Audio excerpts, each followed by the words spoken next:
My dudes, what's going on? You want to know the sweatiest IdleOn mechanics? Well, this is the video for it. Special shout out to the Twitch subs and YouTube members that keep this stream a reality. Anyways, let's get into it. Coming from an idle game standpoint, a sweaty mechanic requires you to be incredibly active for long hours throughout the day. Yes, I know IdleOn's really active and doesn't follow the idle game genre in the first place, but these mechanics are even more active than that. Hourly clicking. This relates to a skill known as alchemy. Alchemy is a huge, complicated skill that most people just ignore. I've done enough account reviews to know that this is true. Hourly clicking comes into play once you have your 3D printer set up enough to start printing materials at 1 billion per hour. Why is this important? Alchemy Bubble's material cost caps at 1 billion, so you can set up specific prints to level up a bubble once an hour, getting certain bubbles into the tens of thousands. I know bubbles have diminishing returns, but some don't. Some are linear bubbles, which always gives you the same amount each level. For example, Roid Raging, Swift Steppin', and Stable Genius, these require oak logs, bleach logs, and copper ore, some of the easiest materials to get. You can print billions of them in your 3D print and stack that with Larry, which gives you ×2 with a potential chance of ×3 if it's above 100%. For example, if you play for 10 hours a day and you're on the ball every hour, that's a minimum of 20 bubble levels per day per bubble.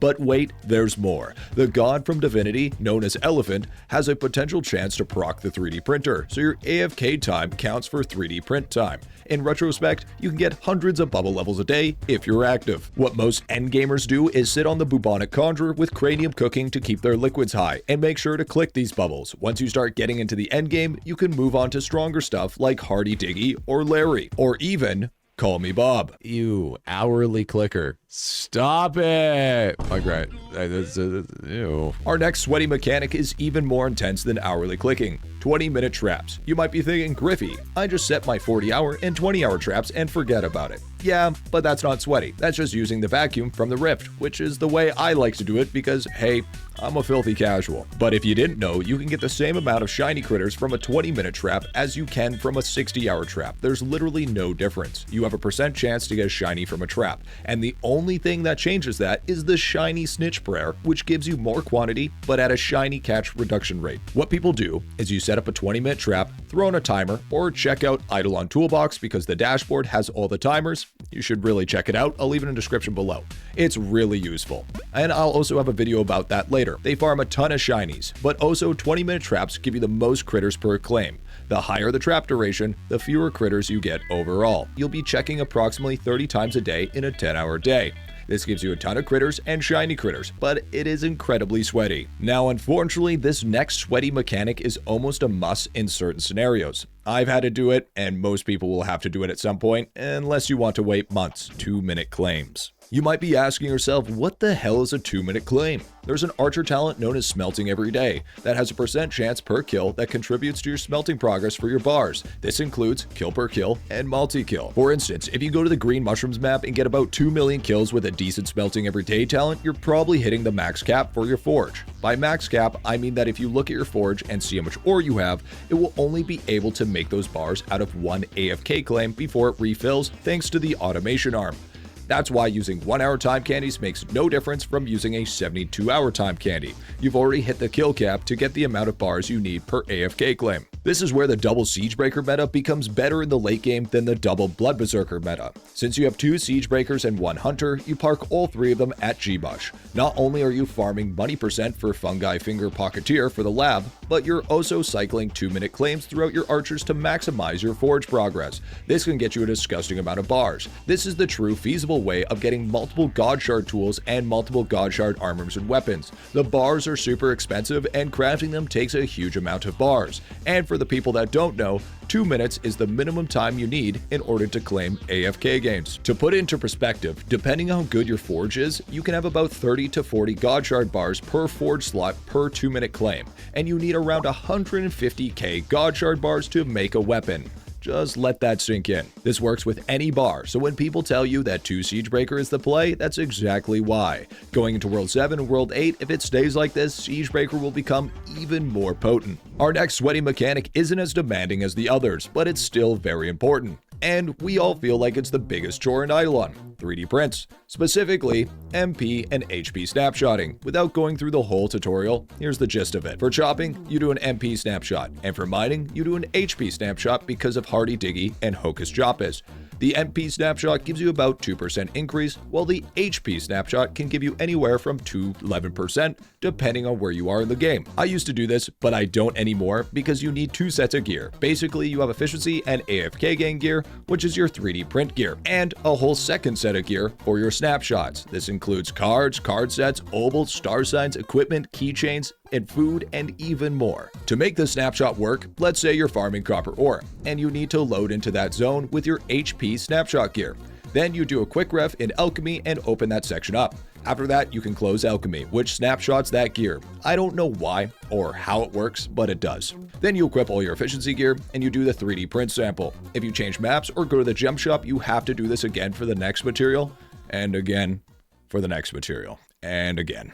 And again. Next up is the gaming cycle. For most people, gaming's pretty slow and uneventful. But once you reach a certain level and have worked on World 6 farming, you get the crop depot bonus that increases gaming evolution chance, though in reality, it's actually gaming speed. Once you reach about 120 plus crops while running Kitsune, your plants respawn on a 5-second interval, so you could just spam harvest all continuously. But again, there's more. If you're sitting in World 5 town, that 5-second interval turns into a 1-second interval because it refreshes faster there. Why does this matter? Well, there's a super bit known as Isotope Discovery for 90Q red bits, which in your atom collider gives you all those bonuses plus 10. So instead of leveling up to 50 bubbles for alchemy with boron for atoms, you can now do 70. An extra 40 alchemy bubbles a day is pretty significant with the Larry procs. The real sweat comes from how fast you can get chemical plants, which are basically the time candies of gaming, allowing you to refresh your shovel to again say nugget sizes. Remember, gaming isn't finished yet. There's still a whole tab we don't know about. People have taken it to the extreme, doing those 1-second intervals to get millions of golden nuggets and purple bits, which are a tier up from red bits and already hard to get. This requires constant attention and is incredibly active. Now this one has to do with alchemy. Again, shocker, right? It's almost like alchemy is the most important mechanic in this game. What you can do is candy the first bubbles. You might be wondering what I mean by that. Well, since you can get billions of resources and use the power of Ram Companion to access storage from anywhere, you can use the time candy to gather billions of resources. You can put these in your inventory and move them to storage if you want to level up your alchemy bubbles.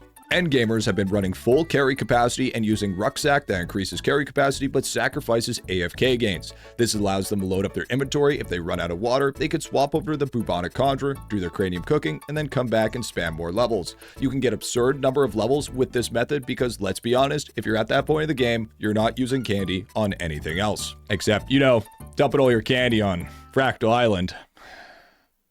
We'll get it eventually. Now you might be asking, why not just keep all that in storage? Well, once you change maps, any material over 1 billion and 50 million in your storage will get taken out and converted to atoms.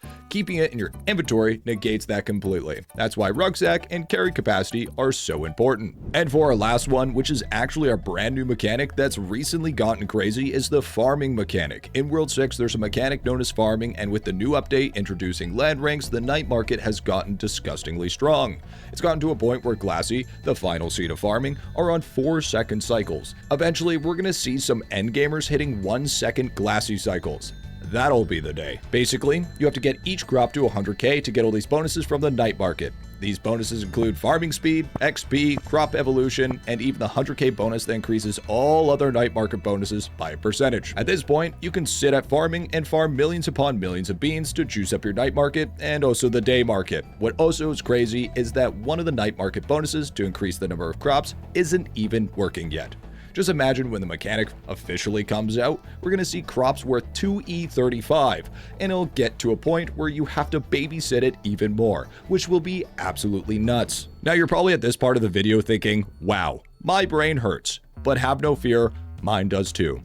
I don't do half of this stuff. Here's the silver lining. You don't actually need to do any of this. Sure, it would help you tremendously, but I made this video to show you what you could do if you truly want to reach that level. Obviously, I just brushed the surface of these mechanics, but you get the idea. If you didn't understand it, well, you're probably just not far enough into the game yet. But there you go, my dudes. IdleOn's Sweatiest mechanics. Let me know in the comments if I missed any super sweaty mechanics or if I was wrong about explaining them. Or hey, if you just want to say, get the nothing trophy, loser, it's not that hard. You're only 3rd on the leaderboard and still don't have it. The game is for babies. While you're at it, check out my new YouTube series. Okay. While you're at it, check out my new YouTube series, Pixel Perfect, where I start becoming an achievement hunter. Pretty cool stuff. IdleOn is eventually going to be featured in that series, so the crossover will be sick. Anyways, my dudes, I gotta get back to the guide grind. Stay tuned for the next IdleOn video. Stay safe, happy grinding, and peace out.